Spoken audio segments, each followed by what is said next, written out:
Aku tak pernah menyangka akan ada hari di mana aku merasa canggung di rumahku sendiri.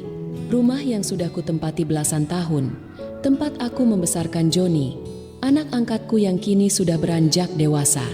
Johnny sudah seperti darah dagingku sendiri. Aku dan almarhum suamiku, Heru, mengangkatnya saat dia masih bocah ingusan, baru 6 tahun usianya waktu itu. Kami tak punya anak, dan orang bilang, mengadopsi anak bisa jadi jalan datangnya rezeki.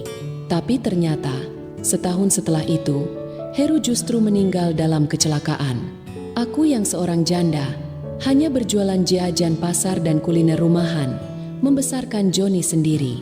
Tapi aku tak pernah merasa keberatan. Dia anak baik, tak pernah membantah, dan selalu membuatku merasa tidak sendiri. Kini, Johnny sudah kuliah semester 5. Tingginya hampir 2 kali tubuhku. Suaranya berat dan matanya mulai memandang dengan cara yang aneh. Akhir-akhir ini, Johnny berubah. Dia jadi sering pulang lebih awal, membantuku di dapur. Tapi bukan hanya itu, dia lebih sering menatapku. Tatapan itu, bukan lagi tatapan anak pada ibunya. Lebih dalam, lebih gelisah. Malam itu, saat aku sedang membungkus pesanan risol untuk tetangga, dia tiba-tiba berdiri di belakangku. Dekat sekali, nafasnya terasa di leherku. "Biu," katanya pelan. "Kamu capek, ya? Sini, biar aku yang terusin." Suara Johnny lembut, tapi ada sesuatu di baliknya. Entah kenapa, jantungku berdetak lebih cepat. Aku tersenyum kaku, lalu menyerahkan plastik isi risol padanya. "Tangan kami bersentuhan. Sekejap. Tapi, cukup lama untuk membuatku merinding. Dan sejak malam itu, aku mulai mempertanyakan semuanya. Apa yang sebenarnya Johnny rasakan? Apa yang aku rasakan? Sejak kecil, Johnny memang anak yang manja dan sangat dekat denganku. Mungkin karena sejak usia 6 tahun dia sudah kuasuh, kupeluk, dan kudidik seperti anak kandungku sendiri. Ia selalu memanggilku Bu dengan penuh kasih, seolah darahku benar-benar mengalir di nadinya. Setiap malam, sebelum tidur, Johnny punya kebiasaan kecil yang tak pernah ia lewatkan. Datang ke kamarku hanya untuk mengucapkan selamat tidur dan mencium keningku. Kebiasaan yang sudah berlangsung bertahun-tahun, dan selalu membuatku tersenyum dalam hati. Tapi malam itu, berbeda. Sudah lewat jam 11 ketika aku hampir terlelap. Aku mendengar langkah kakinya mendekat. Lalu suara pintu kamar yang dibuka pelan. Aku tak membuka mata, tetap berpura-pura tidur, karena kupikir ia hanya ingin seperti biasa, mengucap selamat malam dan mengecup keningku. Namun, alangkah terkejutnya aku ketika merasakan bukan hanya kecupan di kening, tapi juga di pipiku. Dan kemudian, satu kecupan hangat mendarat di bibirku. Aku berdebar. Tubuhku menigang. Ingin rasanya aku membuka mata, menegurnya, bertanya apa yang sebenarnya ia pikirkan. Tapi entah kenapa, aku justru memilih tetap pura-pura tidur. Kecupan itu membekas hingga pagi, menyisakan gelisah yang tak bisa kusembunyikan. Dan untuk pertama kalinya, aku merasa canggung di rumahku sendiri, bukan karena Johnny berubah, tapi karena aku tidak yakin dengan apa yang mulai kurasakan sendiri. Pagi itu aku sengaja bangun lebih awal dari biasanya. Mata ini tak benar-benar terpejam semalaman. Setiap kali menutup mata, bayangan kecupan hangat Johnny kembali hadir. Aku bahkan bisa mengingat jelas rasanya. Lembut, hangat, dan membuatku kehilangan arah. Aku menyibukkan diri di dapur, memasak nasi goreng kesukaannya. Bukan karena lapar, tapi karena aku butuh sesuatu untuk mengalihkan pikiran. Tanganku sedikit gemetar saat mengiris bawang, padahal aku sudah puluhan tahun melakukannya setiap pagi. Aku hampir tersedak saat mendengar langkah kaki Johnny dari arah tangga. Ia muncul dengan rambut masih aut-autan, kaos lusuh, dan senyum mengembang di wajahnya, seolah tidak terjadi apa-apa semalam. "Bu, wangi banget nih, bikin lapar," katanya sambil menarik kursi dan duduk di meja makan. Aku berusaha tersenyum, tapi senyum itu terasa kaku. "Nasi goreng biasa aja ya. Kamu buru-buru kan hari ini?" Johnny menggeleng. Enggak, kuliah jam 10. Aku pengen santai dulu sama ibu. Ibu, bukan mama, bukan bunda, bukan panggilan kekasih. Tapi kenapa kini nadanya terdengar beda? Kami makan dalam diam. Aku bisa merasakan dia beberapa kali mencuri pandang ke arahku. Dan jujur saja, aku jadi salah tingkah. Aku ingin menegurnya soal semalam, bertanya maksud dari kecupan itu. Tapi aku takut mendengar jawaban yang sebenarnya. Kutunggu. Sampai akhirnya, saat ia sudah bersiap pergi dan hendak memakai sepatu di dekat pintu, Johnny menoleh ke arahku. Pandangannya dalam, tapi tidak gelisah. Justru ada ketenangan yang ganjil. Biu ketanya pilen. Aku hanya menoleh setengah, pura-pura sibuk menyapu halaman depan. Maaf ya, soal tadi malam, katanya nyaris seperti bisikan. Langkahku terhenti, sapu di tanganku seperti kehilangan fungsi. Tapi aku tetap tak berani menatapnya langsung. Udah, cepet kuliah, jangan telat, ucapku cepat, mencoba terdengar santai. Tapi dalam hati, gemuruh itu belum juga reda. Karena sejak malam itu, aku tahu satu hal, hubungan kami tak lagi sama. Dan aku tak yakin apakah aku ingin semuanya kembali seperti semula. Malam itu, setelah kami makan malam bersama seperti biasa, aku duduk di ruang tamu sambil melipat pakaian bersih. Lampu ruangan sengaja aku pasang redup, hanya cukup terang untuk membuat suasana terasa hangat. Johnny keluar dari kamar, membawa segelas susu dan langsung duduk di sebelahku. Aku mencuri pandang padanya. Entah sejak kapan, penampilannya makin menarik. Tubuhnya semakin tegap, rahangnya lebih tegas, kulitnya bersih, dan caranya memandang. Bukan lagi seperti anak kecilku dulu. Ia kini pria dewasa dan tampan. Johnny, panggilku pelan. Kamu lagi dekat sama cewek, ya? Dia mengernyit, lalu tersenyum geli. Kok ibu nanya gitu? Aku pura-pura fokus melipat kaos. Ibu cuma lihat kamu sekarang beda. Gagah, rapi, lebih wangi juga. Kayak orang jatuh cinta. Johnny tertawa kecil. Ibu ini, aku nggak punya pacar. Nggak lagi deket juga. Aku belum kepikiran pacaran. Bu, aku terdiam. Jantungku berdetak sedikit lebih cepat. Aku mau fokus kuliah dulu. Lulus, kerja, bikin ibu bangga. Itu dulu. Yang lain nyusul. Aku mengangguk pelan. Tapi hati ini masih penasaran. Tapi, pasti banyak yang suka sama kamu. Ya? Johnny menarik napas. Lalu dengan santai berkata, ya, ada sih, Bu. Beberapa malah ada yang nembak duluan. Tapi aku belum tertarik. Entah kenapa, hatiku terasa tertusuk. Ada rasa asing yang sulit kugambarkan. Mungkin ini cemburu. Tapi, cemburu kepada siapa? Sebelum aku sempat menyusun kata berikutnya, Johnny menoleh ke arahku. Wajahnya serius. Sorot matanya tajam tapi lembut. Kalau nanti aku punya pacar, aku pengen dia kayak ibu. Aku membeku. Cantik, putih, sabar, kuat, dan punya kelebihan yang gak semua perempuan punya. Lanjutnya, napas ini seakan tertahan. Ibu tuh, bukan cuma cantik luar, tapi juga indah dalamnya. Jiwa ibu besar, selalu bikin adem. Kadang aku mikir, bisa nggak ya suatu hari nanti aku nemu perempuan yang kayak ibu? Aku tidak bisa menjawab. Bebaku bergerak tapi tak bersuara. Hanya jantungku yang sikan berserak. Atau justru bergetar karena takut. Malam itu, aku tak bisa tidur. Bukan hanya karena kata-katanya, tapi karena aku mulai takut. Aku benar-benar menginginkannya.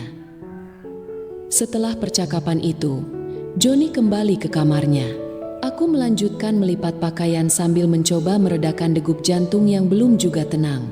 Tapi sekitar 15 menit kemudian, saat aku sudah berbaring dan lampu kamarku padamkan, pintu kamarku diketuk pelan.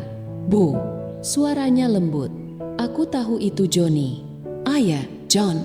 Pintu terbuka perlahan. Johnny masuk. Seperti biasa, tanpa banyak bicara, ia duduk di pinggir tempat tidurku. Ritual ini sudah jadi kebiasaan kami sejak dulu. Ia akan mencium keningku, lalu bilang met bobok, baru kembali ke kamarnya. Tapi malam itu, ada yang berbeda. Ia menunduk, mengecup keningku seperti biasa, lalu pipiku. Tapi sebelum aku sempat berkata apa-apa, bibirnya menyentuh bibirku. Lambat, singkat, tapi jelas. Aku menahan napas. Aku sadar sepenuhnya, tidak sedang pura-pura tidur. Tanganku refleks menggenggam selimut lebih erat. Setelah kecupan itu, ia menatapku sekilas sambil nyengir kecil. John, bisikku, nyaris tak terdengar. Kenapa kamu? Dia hanya mengangkat bahu pelan, biar ibu tidurnya lebih nyenyak. Aku terdiam. Ia berdiri, membetulkan selimutku, lalu berjalan ke pintu. Sebelum menutuppintu, ia menoleh sebentar dan berkata, "Selamat tidur, Biu mimpi indah." Lalu ia pergi, meninggalkanku dengan hati yang bergejolak hebat di dalam dada. Aku menatap langit-langit kamar, mencoba memejamkan mata. Tapi justru mataku semakin terbuka. Dan malam itu, sepi terasa sangat bising. Karena satu kecupan kecil itu telah membangunkan sesuatu dalam diriku yang sudah lama tertidur.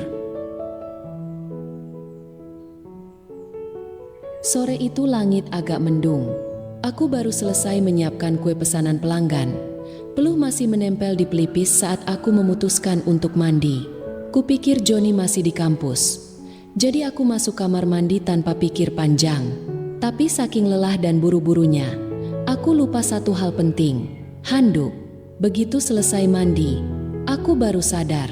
Handuk yang biasanya kugantung di belakang pintu tidak ada. Mungkin tadi pagi kubawa ke jemuran dan lupa mengambilnya kembali. Aku melirik ke arah pintu, mencoba mendengar. Suasana rumah sunyi.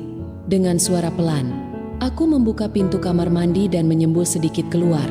Hanya kepala dan pundakku yang basah terlihat. John, aku memanggil pelan. Tak ada sahutan. John, kamu di rumah? Tanyaku lagi, sedikit lebih keras. Lalu suara langkah mendekat dari arah ruang tamu. Iya, Bu. Kenapa? Aku ragu menjawab. Tapi tak ada pilihan. Ibu lupa bawa handuk. Bisa ambilin di jemuran? Yang warna biru, kataku, setengah malu. Beberapa detik hening. Lalu ia menjawab. Iya, Bu, tunggu. Beberapa menit kemudian, pintu kamar mandi diketuk. Ini handuknya, Bu. Aku taruh di kursi depan pintu ya. Ya, makasih ya, John. Aku buru-buru menyambar handuk dan menutup pintu lagi. Tapi jantungku tak berhenti berdebar. Rasanya seperti remaja yang ketahuan gebetannya. Setelah mandi, aku keluar dengan baju longgar dan rambut masih setengah basah. Di meja dapur, Johnny sedang menyusun beberapa kotak makanan. Makasih ya, John, kataku sambil tersenyum. Ia menoleh, menatapku agak lama sebelum menjawab. Ibu cantik banget kalau baru habis mandi. Aku tercekat, bibirku membuka sedikit, tapi tak ada kata yang keluar. Ia buru-buru membuang pandang dan berdehem.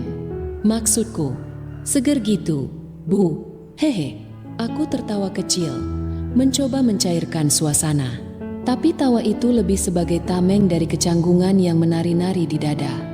Sore itu terasa panjang, bukan karena waktu berjalan lambat, tapi karena jarak antara kami makin dekat dan makin sulit untuk berpura-pura tak merasakannya. Beberapa menit kemudian, aku berjalan pelan ke ruang depan membawa cangkir teh hangat di atas nampan. Di sana, Johnny sudah duduk santai di sofa, hanya mengenakan kaos putih tipis dan celana pendek rumah. Rambutnya masih basah, beberapa tetes air menetes dari ujung rambut ke leher dan dada. Entah kenapa, aku jadi salah tingkah melihatnya begitu. Aku meletakkan cangkir teh di atas meja, berusaha menjaga agar nadaku terdengar biasa. Nih tehnya, hati-hati, masih panas. Johnny menatapku sambil tersenyum, senyum yang akhir-akhir ini terasa makin beda. Terima kasih, Bu. Ibu selalu perhatian. Aku duduk di seberangnya, mengambil jarak, tapi tetap merasa jantungku dekat sekali dengan dadanya. Sunyi sesaat, hanya suara kipas angin yang berputar pelan. Lalu, tiba-tiba Johnny bicara, suaranya rendah tapi jelas. "Bu," aku menoleh. "Aku mau nanya sesuatu yang udah lama kupendam." Aku mengangguk, meski hatiku was-was. Kenapa dulu ibu nggak pernah nikah lagi? Setelah Bapak Heru meninggal, aku terdiam. Pertanyaan itu seperti menarik napas dalam dari masa lalu yang lama kutahan. Lalu dengan pelan, aku menjawab, "Karena aku sudah janji sama almarhum. Aku mau fokus membesarkan kamu. Aku pikir, kalau aku nikah lagi, mungkin aku nggak bisa mengurusmu sebaik ini." Johnny mengangguk pelan. Tatapannya mendalam, lalu bergeser menatap cangkir tehnya. "Aku bersyukur banget dibesarkan ibu. Tapi kadang aku juga kepikiran, mungkin aku egois. Mungkin karena aku, ibu jadi nggak punya kehidupan sendiri." Aku tertawa kecil, mencoba mencairkan suasana. "Jangan mikir gitu. Aku bahagia kok sama kamu. Kamu anak yang baik." Johnny menatapku lagi. Kali ini lebih lama, lebih dalam. "Tapi Bu, kalau suatu saat aku bilang, aku nggak lagi anggap ibu cuma sebagai ibu marah nggak?" Pertanyaannya menusuk. Aku tercekat, menatapnya lekat-lekat. Sebuah tarikan halas mangkul di dadaku. Antara ingin menyangkal dan tak mampu berpura-pura. Aku menarik napas pelan. "Johnny, kamu capek, ya? Mungkin kamu salah paham. Ibu tahu kamu sayang ibu. Tapi aku sendiri tak sanggup menyelesaikannya." Kalimat itu menggantung, sementara jantungku berdetak makin keras. Johnny tersenyum tipis, lalu bangkit berdiri. Ia mendekat pelan, lalu jongkok di sampingku. Tangannya menyentuh lututku. Hangat. Aku tahu ibu belum siap dengar semua ini. Tapi aku juga nggak bisa pura-pura terus. Aku menggigit bibir. Tubuhku seperti tertahan antara ingin berdiri dan ingin tetap tinggal. Lalu aku hanya bisa berkata lirih, "Johnny, istirahat aja ya malam ini. Ibu juga mau ke kamar." Tanpa protes, dia berdiri. Tapi sebelum benar-benar pergi, ia sempat menoleh dan berbisik, "Selamat malam, Bu. Mimpi indah ya." Aku hanya mengangguk, lalu bergegas ke kamar. Tapi malam itu, tidur tak datang. Yang ada hanya degup jantung dan perasaan yang mulai retak dari garis batas. Beberapa hari berlalu sejak percakapan yang mengganggu itu. Setiap kali aku memikirkan kata-kata Johnny, hatiku seolah berdebar lebih cepat. Aku berusaha mengabaikannya, berusaha tetap menjaga jarak, tapi entah kenapa, perasaan ini makin sulit untuk disembunyikan. Malam itu, setelah aku selesai menyiapkan makan malam, Johnny kembali duduk di sampingku di meja makan. Sejak beberapa hari terakhir, dia semakin sering mencari alasan untuk berada dekat denganku. Entah itu hanya sekedar membantu memasak, mengambilkan minum, atau sekadar ngobrol ringan yang terasa agak lebih dalam dari biasanya. Setelah makan, kami duduk di ruang tamu. Johnny menyalakan televisi, tapi lebih sering matanya tertuju padaku, dan aku bisa merasakan tatapannya yang berbeda, lebih hangat dan penuh makna. "Bu, aku mau ngomong lagi," katanya. Suaranya lebih lembut dari sebelumnya. Aku menoleh padanya, berusaha tetap tenang meski hatiku mulai bergetar. "Ada apa, Johnny?" Johnny tersenyum tipis, tapi senyumnya kali ini terasa penuh dengan ketulusan yang sulit untuk kutafsirkan. "Aku cuma mau bilang terima kasih, karena ibu selalu ada buat aku. Aku nggak tahu kalau aku bakal bisa merasa seberuntung ini, bisa punya ibu yang sebagus ibu." Aku merasa dadaku sesak mendengar kata-katanya. Aku mengalihkan pandangan, berusaha menenangkan diri. "Johnny, kamu jangan bilang gitu. Aku cuma melakukan apa yang harus aku lakukan. Tapi Bu, ibu lebih dari itu. Ibu luar biasa."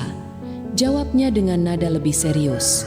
Tiba-tiba, Johnny bangkit dari kursinya dan berjalan mendekat. Aku bisa merasakan perubahannya yang semakin mendalam. Wajahnya semakin dekat, dan sebelum aku sempat bereaksi, dia sudah berada di depanku.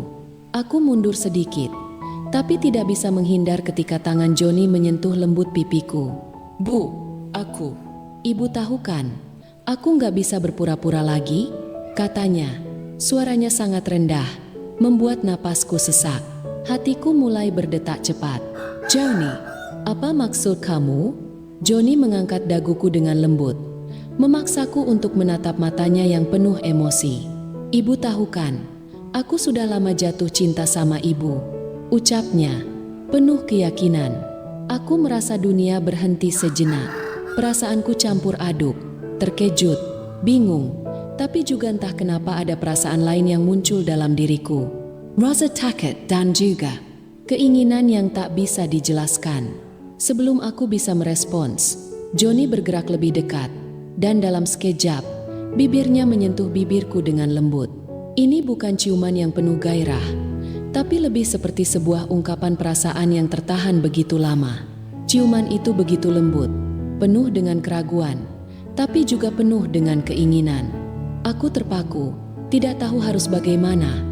Tubuhku terasa kaku, namun hatiku mulai berdebar begitu cepat, membawaku pada sebuah perasaan yang bahkan aku sendiri tidak bisa mengartikannya. Joni mundur sedikit, tetapi masih menatapku intens. Bu, maaf kalau aku terlalu cepat, tapi aku nggak bisa terus hidup dalam kebingunganku. Aku diam, hanya bisa memandangnya. Mulutku terasa kering. Apa? Ibu nggak merasa sama? Tanya Joni, lebih pelan kali ini. Aku ingin berkata sesuatu, tetapi kata-kata itu seperti macet di tenggorokanku. Aku mengalihkan pandangan, mencoba mencari alasan untuk menjauhkan diri dari perasaan ini. Namun, malam itu, aku tahu, segalanya sudah berubah. 5 malam setelah itu, suasananya agak beda.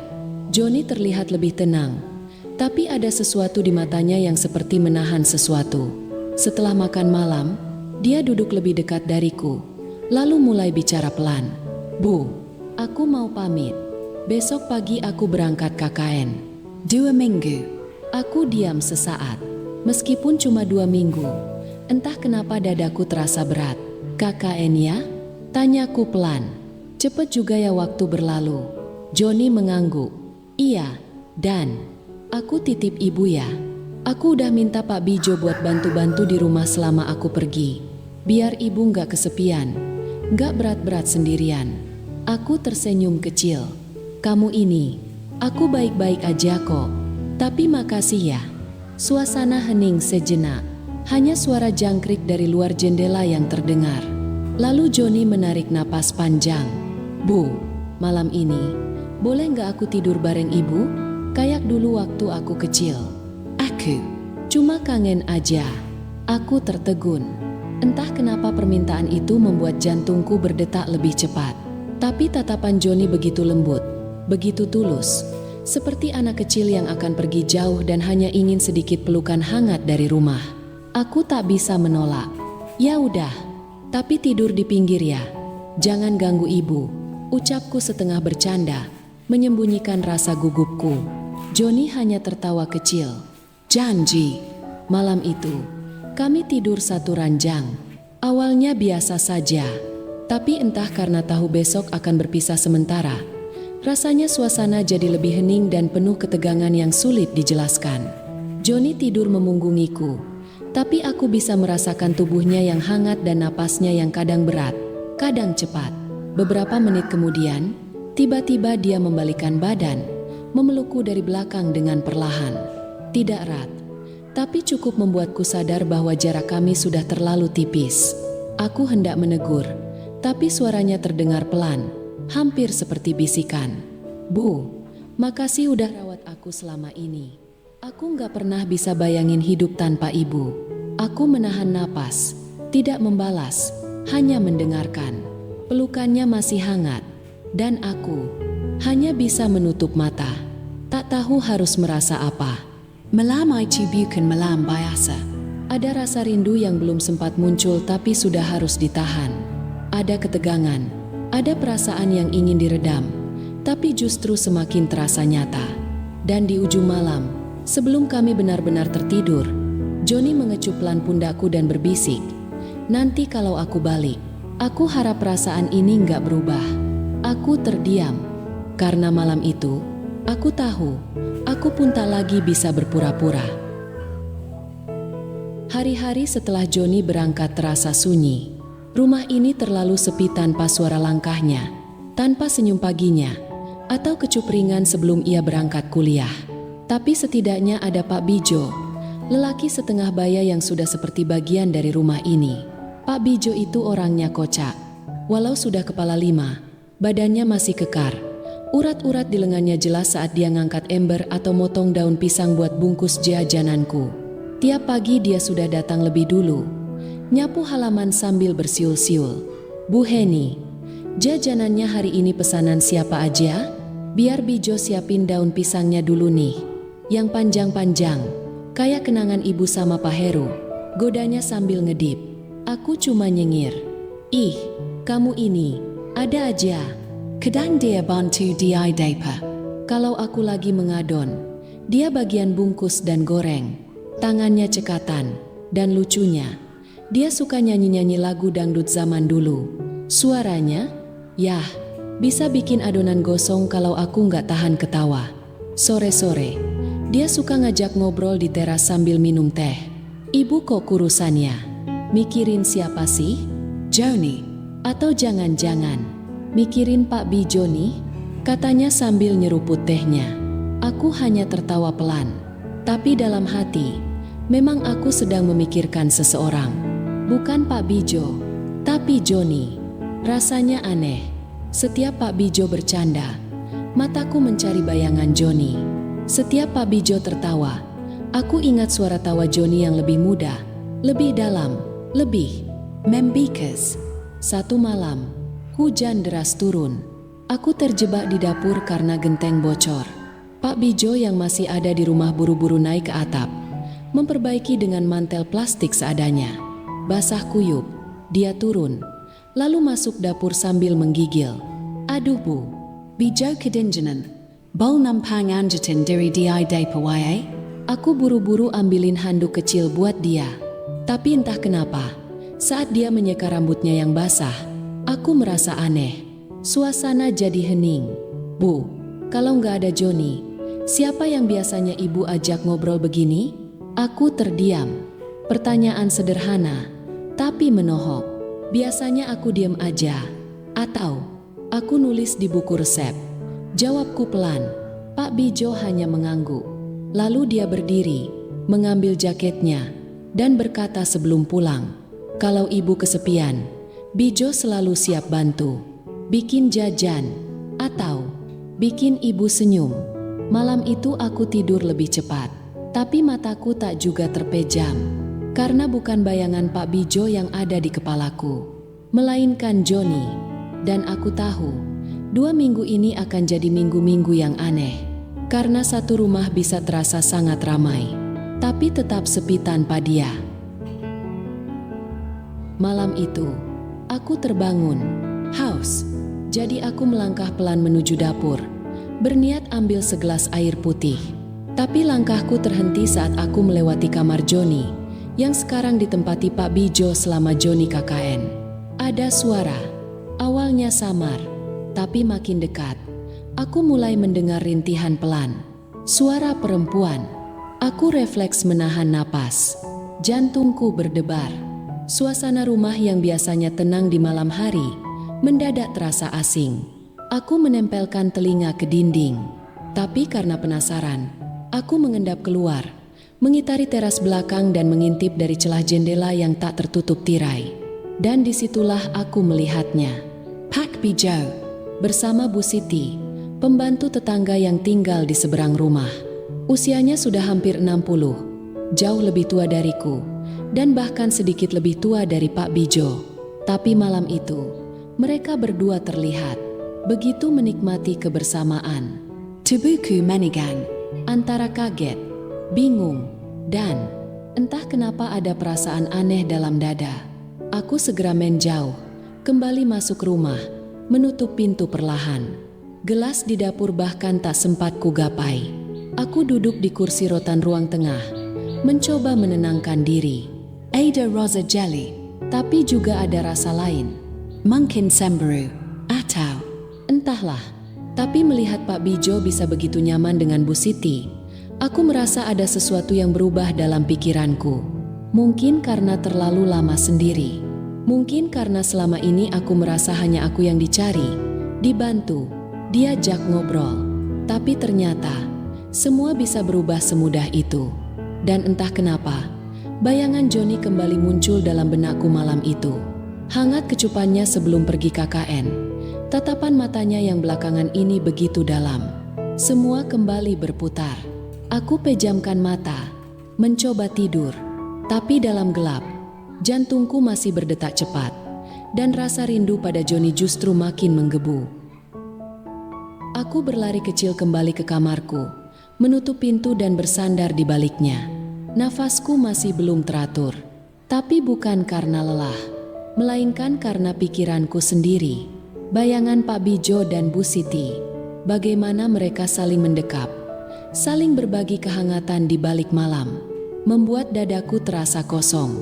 Bahkan dalam keheningan kamar, aku jadi memikirkan mendiang suamiku.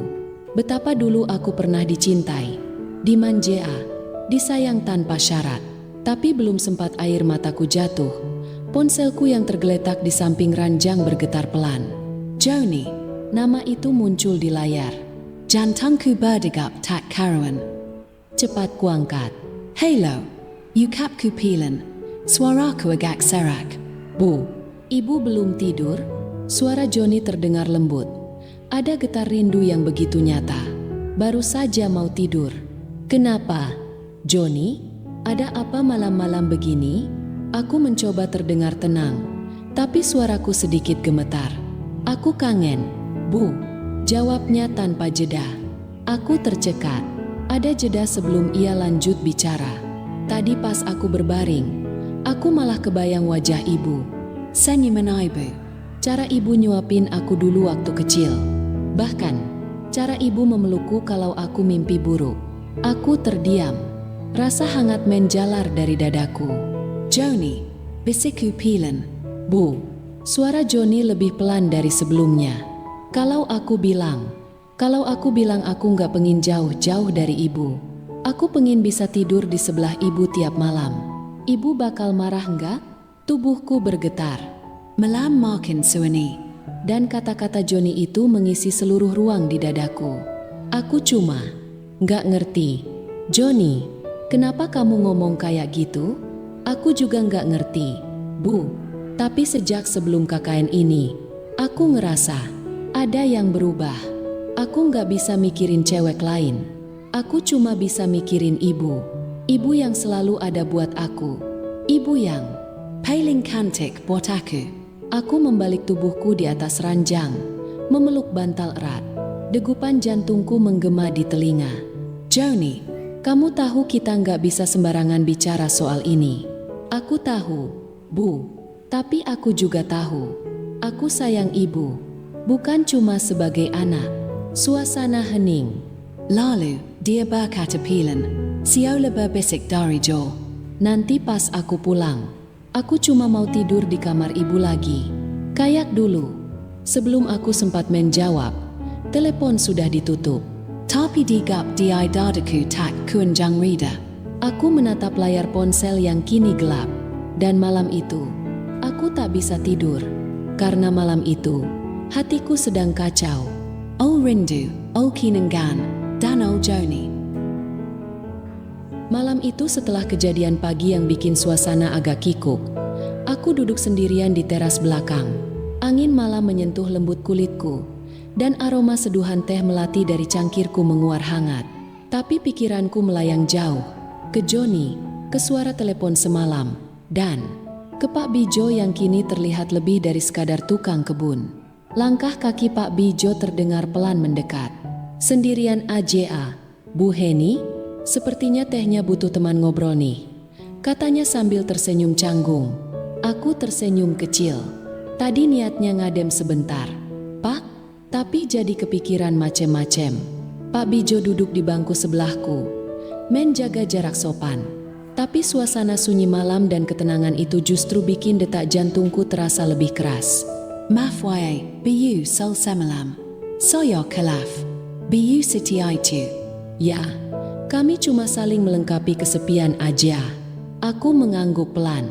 Saya ngerti, Pak, hidup sendiri memang kadang sepi. Kami diam sejenak.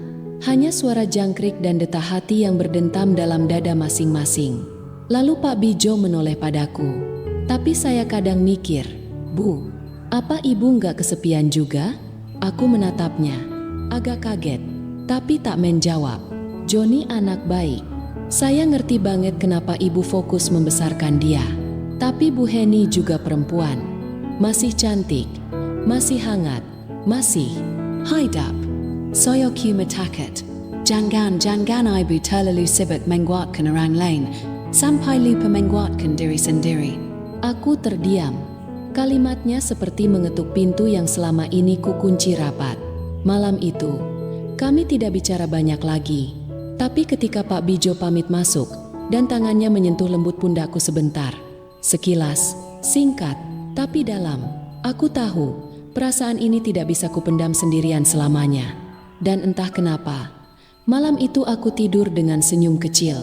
Bukan karena cinta yang datang tiba-tiba, tapi karena hatiku mulai berani untuk terbuka lagi. 2 minggu berlalu. Waktu terasa lambat tanpa Joni di rumah. Meski ada Pak Bijo yang setia menemani.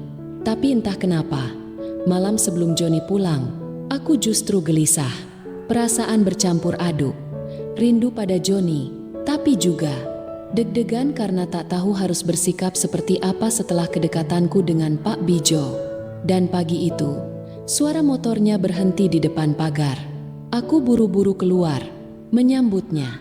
Joni turun dari motor dengan ransel besar. Wajahnya cerah dan sedikit lebih dewasa dari 2 minggu lalu. Ibu, Serunya sambil memelukku erat. Aku membalas pelukannya dengan senyum haru. Wah, anak ibu pulang juga akhirnya. Bikin rumah sepi aja 2 minggu ini, kataku sambil mengusap rambutnya. Tapi begitu masuk ke dalam, aku merasakan perubahan kecil pada Joni. Tatapannya sedikit lebih tajam ketika melihat Pak Bijo sedang menyapu halaman. Senyum Joni menipis, lalu dia menoleh padaku. Pak Bijo di sini terus, Bu? Tanyanya sambil membuka sepatu. Aku mengangguk pelan. Iya, kan kamu yang minta. Katanya biar ibu nggak kesepian. Joni tidak menjawab, hanya masuk ke kamarnya dan menutup pintu agak cepat. Beberapa menit kemudian, aku dengar air mengalir dari kamar mandi. Sepertinya dia ingin segar dulu sebelum ngobrol. Siangnya, setelah makan, Joni akhirnya duduk bersamaku di ruang tengah. Tapi suasananya agak berbeda. Dia terlihat diam, seperti sedang menahan sesuatu. Ibu, Katanya pelan, aku kangen banget. Tapi pas pulang, aku ngerasa rumahnya kayak beda. Beda gimana? Tanyaku sambil pura-pura tak mengerti. Walau hatiku sudah waspada. Entahlah, aku cuma ngerasa kayak ibu sekarang bukan cuma milik aku lagi. Aku tercekat. Joni, Ibu selalu milikmu. Kamu anak ibu, kebanggaan ibu. Tapi aku bukan anak kecil lagi, Bu, katanya lirih. Dan aku bukan cuma bangga. Aku juga takut kehilangan ibu. Bukan sebagai anak, tapi sebagai lelaki. Dek, aku menatap Joni, tak bisa berkata apa-apa. Tapi dalam diam, aku tahu hubungan kami takkan pernah sama lagi setelah ini. Malam itu terasa lebih tenang dari biasanya. Tapi entah kenapa hatiku bergejolak. Joni duduk di teras bersamaku, memandangi langit yang mulai gelap. Sementara angin malam membawa wangi bunga melati dari halaman samping. Ibu, katanya Pilan, suaranya dalam dan tenang. Aku sudah memikirkan ini sejak lama, bahkan sebelum KKN. Aku menoleh. Apa, nak? Dia menggenggam tanganku, hangat dan tegas. Setelah aku wisuda, aku mau kerja keras. Aku akan cari pekerjaan yang layak. Dan begitu aku mapan, aku mau melamar ibu. Aku mau menikahi ibu. Jantungku sikan berhenti berdetak. Joe, Enai, itu nggak mungkin. aku, Ibumu. Bukan ibu kandangku, jawabnya tenang. Dan aku gak pernah menganggap ibu sebagai orang tua biasa. Dari dulu, aku memang manja. Tapi sejak aku tumbuh dewasa, perasaanku berubah. Aku bukan cuma sayang, aku cinta. Aku tercekat, tak bisa bicara. Tapi Johnny mendekat, menggenggam wajahku dengan lembut. Aku tahu ini aneh. Aku tahu orang akan bilang kita gila. Tapi aku gak mau hidup dalam bayang-bayang rasa salah yang gak jelas batasnya. Aku ingin ini jadi sah. Resmi, Aku ingin menebus semua yang pernah kulakukan dan menjadikan ibu sebagai satu-satunya wanita halal di sisiku. Lalu dia mengecup keningku, pipiku, dan akhirnya bibirku, hangat, lembut. Tapi kali ini berbeda dari malam-malam sebelumnya. Aku bergetar, setengah ingin mundur, tapi tak kuasa. Sebagian diriku ingin menolak, tapi separuh lain menyerah pada kehangatan yang kurindukan sejak lama. Air mata menetes di pipiku. Johnny, Ini terlalu sulit, tapi tidak mustahil, katanya. Beri aku waktu, aku akan buktikan. Aku ingin hidupku bersamamu, bukan sebagai anak, tapi sebagai suami yang mencintai istrinya sepenuh hati. Dan malam itu, aku sadar bahwa hidup kadang mengajarkan cinta lewat jalan yang tak biasa. Pagi itu matahari bersinar malu-malu di balik tirai kamar. Aku terbangun dengan perasaan yang campur aduk.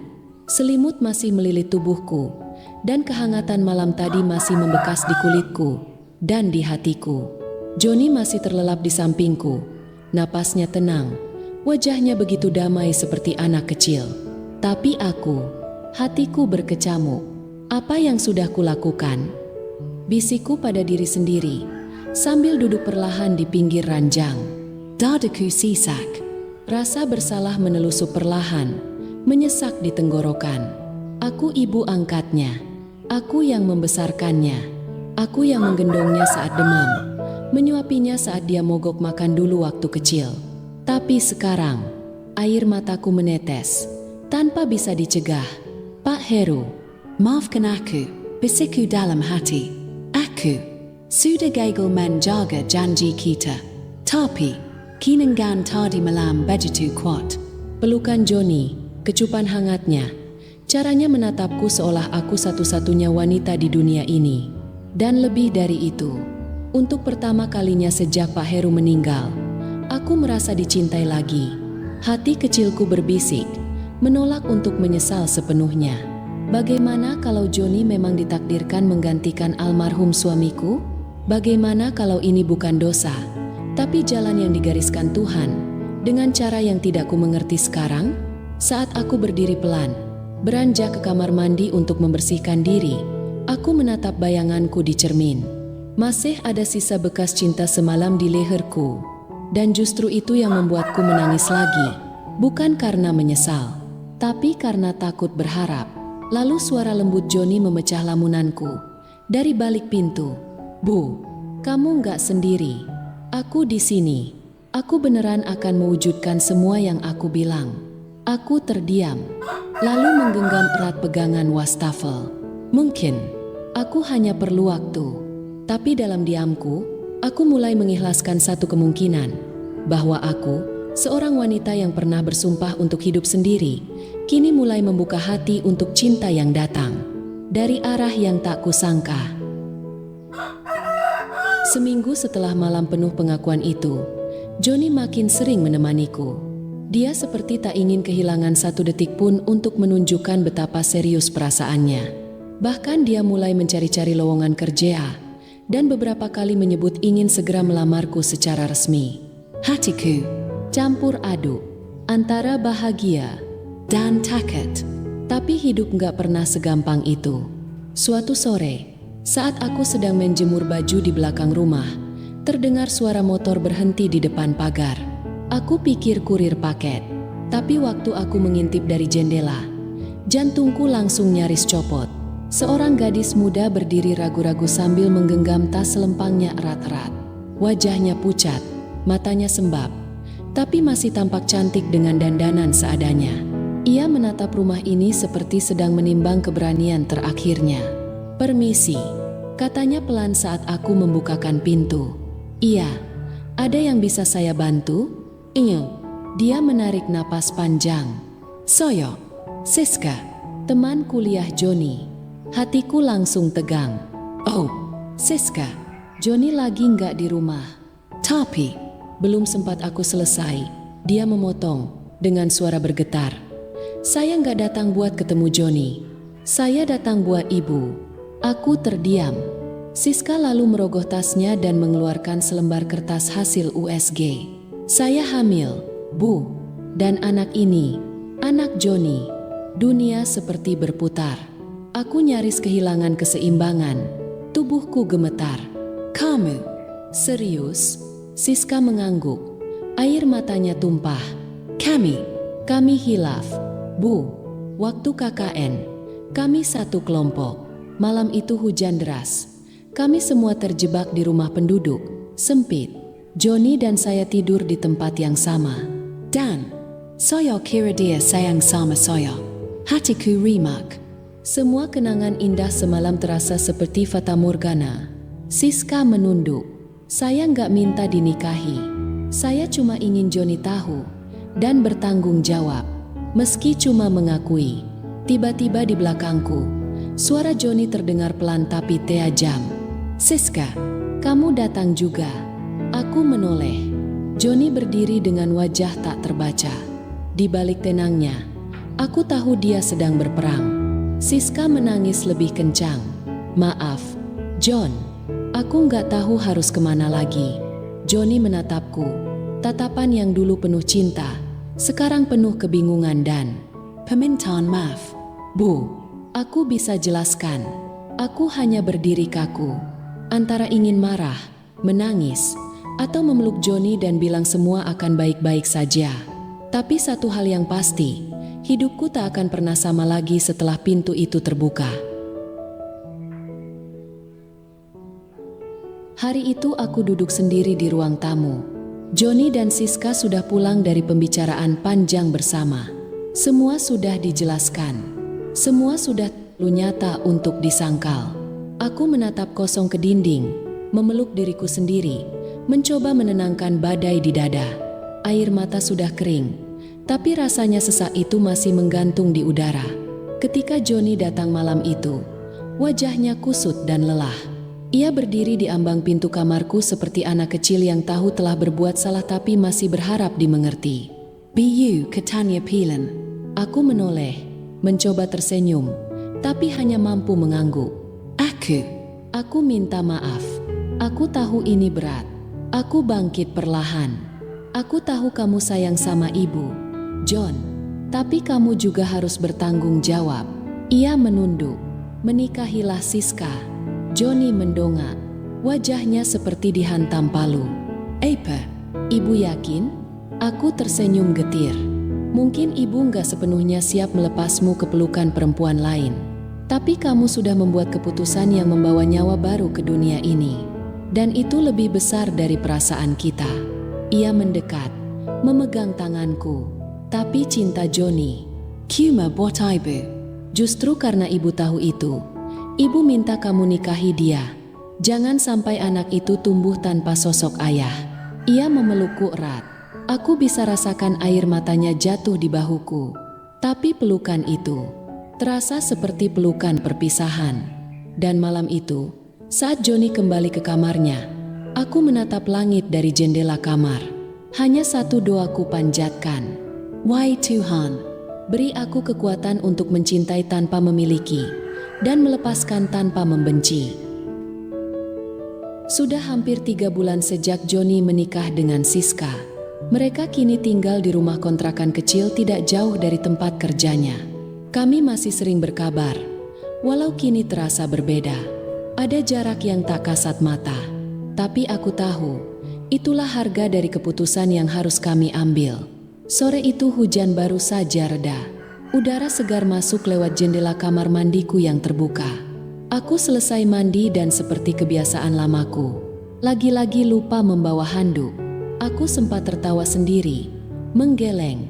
kebiasaan ini tak juga hilang. Saat aku hendak berseru memanggil siapa saja yang mungkin sedang ada di rumah, kudengar suara dari arah dapur belakang. "Bu, jadi dibersihin tamannya hari ini apa besok aja?" Suara khas itu. "Pak Bijo." Aku spontan menjawab dari balik pintu kamar mandi. "Pak Bijo, bisa tolong ambilin handuk saya nggak?" "Di kamar, di atas lemari." Terdenggar langkah kaki Pilan. Lalu suara khasnya lagi, sedikit ragu tapi penuh canda. "Yang warna biru bunga-bunga, ya Bu? Atau yang pink agak transparan?" Aku tertawa. "Yang biru aja, Pak. Jangan yang pink. Nanti saya salah fokus juga." Aduh, beberapa detik kemudian, handuk itu sudah digantungkan di kait pintu. "Sudah di sini ya, Bu. Saya nunggu di luar. Siapa tahu nanti diajak minum teh hangat," katanya sembari terkekeh. Aku tersenyum pelan, menyelimuti tubuh dengan handuk. Dan saat kulangkahkan kaki keluar dari kamar mandi, kulihat taman belakang yang perlahan mulai dipangkas rapi. Pak Bijo sibuk dengan cangkul kecil dan keringat di dahinya. Sore itu, angin bertiup pelan. Mungkin, hidup tidak selalu harus seperti yang kita rancang. Kadang yang kita relakan justru membuka pintu lain yang tak pernah kita sangka. Dan entah kenapa, aku merasa, untuk pertama kalinya setelah sekian lama, hatiku tak lagi sepi. 2 tahun kemudian, keringat masih menetes di pelipis. Nafasku masih belum sepenuhnya teratur. Pak Bijo rebah di sampingku. Wajahnya lelah tapi penuh senyum puas. Ia mengecup keningku pelan, lalu menarik selimut menutupi tubuh kami berdua. "Makasih ya, sayang."